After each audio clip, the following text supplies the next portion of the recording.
He realized, perhaps for the first time, that the one person he believed would defend him above all else was exposing him to the world. Elizabeth did not sugarcoat.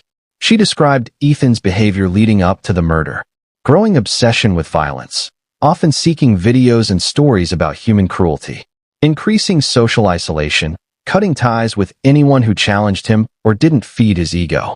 Cold treatment of his parents, particularly his mother, whom he saw as weak and malleable, and yet whose love he demanded unconditionally. She recounted chilling anecdotes, each illustrating Ethan's lack of empathy, mocking a classmate for crying, intentionally harming animals, lying effortlessly for amusement, and exploiting adults for personal gain. Every story reinforced a portrait of a predator who had honed his skills under the very protection of the woman who loved him. The pivotal moment came when Elizabeth described Ethan's behavior in court itself. She spoke of watching him smirk and laugh as the Campbell family endured emotional testimony.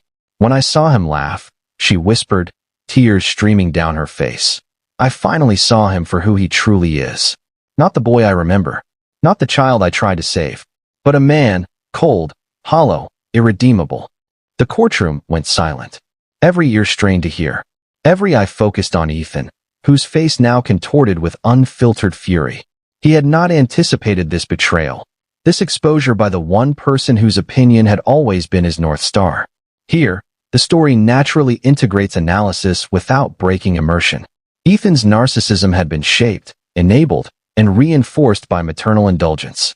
The shock response he exhibited in court was classic. When a narcissist faces an authority, in this case, his mother, who refuses to validate their self-image, rage and panic manifest simultaneously.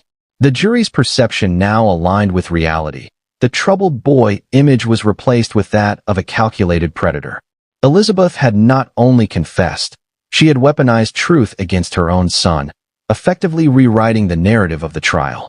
Elizabeth addressed the jury directly, her voice now trembling but unwavering. "His lawyer wants you to believe he is a broken boy. The truth is he is a broken thing. I raised him, and I built him this way. I am the one who enabled the cruelty, the lies, and the selfishness. And now, I ask you to see him as he truly is." Her words hit like a hammer. They were not accusatory in a legal sense, but morally devastating.